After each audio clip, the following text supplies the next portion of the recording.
This bend of the river is surrounded by a nutrient-rich soil that included a remarkable vein of clay. Discovered outside of Red Wing, near Goodhue, in the 1860s, this special, better adhering clay was immediately put to commercial use, producing stoneware crocks, churns, and jugs. Pottery plants in Red Wing were built up and burned down, and built back up to be burned down, only to be built back up. For 100 years, Red Wing stoneware and pottery was synonymous with timeless beauty.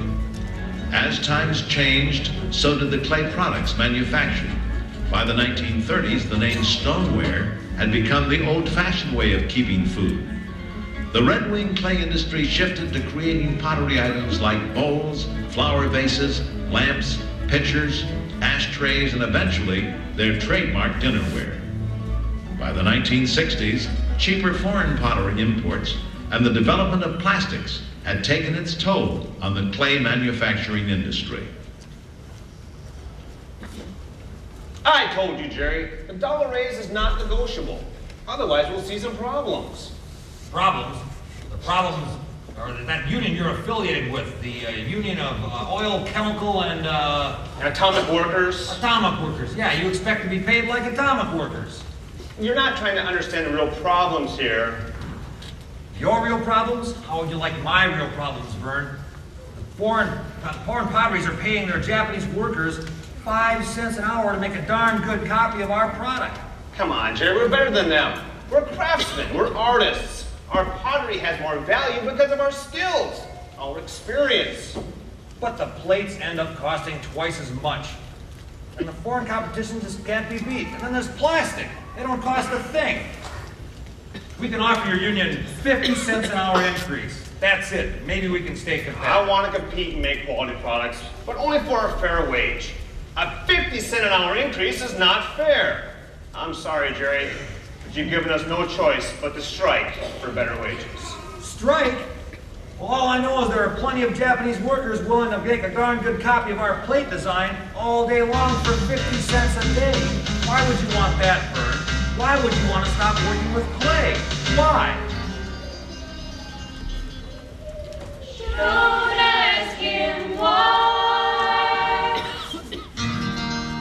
Why, I'm a clay-loving guy. My wages are low, low. Can we give up working with clay? We don't know. Cover yourself with clay, moist, supple, and gray. Crock pots, ashtrays, plates, and bowls of mud. Working in all this heat, Clay here just be their beauty, but all around us we want clay, clay, clay, clay, clay, clay, clay. Painting, glazing, long as we keep molding on. Clay, clay, clay, clay, clay, clay, clay. Painting, glazing, long as we keep molding on. Clay, clay, clay, clay.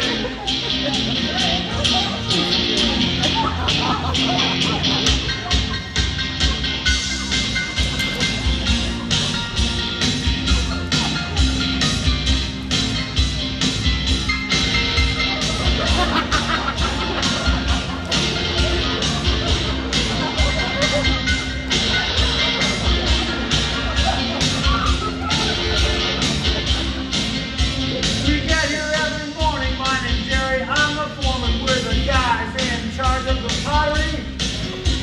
Our workers want more cash. Competition's on our...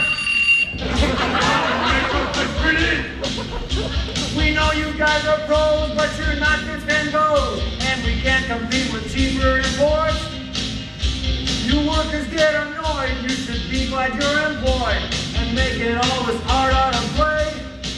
And we're taking care of pottery. Taking care of pottery.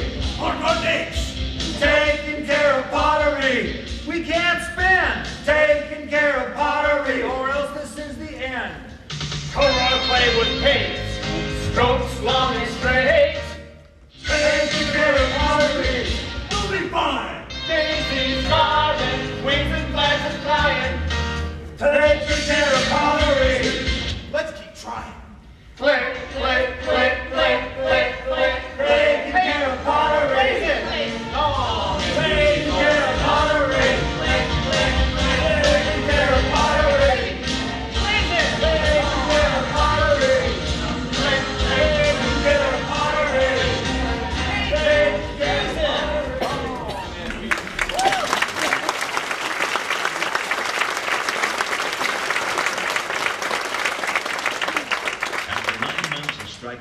negotiations between pottery workers and management, the Red Wing Pottery Factory permanently shut down production in 1967.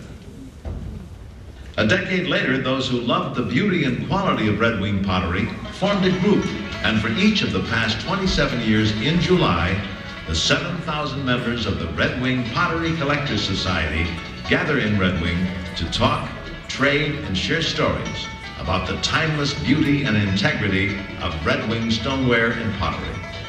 A museum housing a treasure trove of Red Wing collectibles is open daily in the same building that produced the pottery.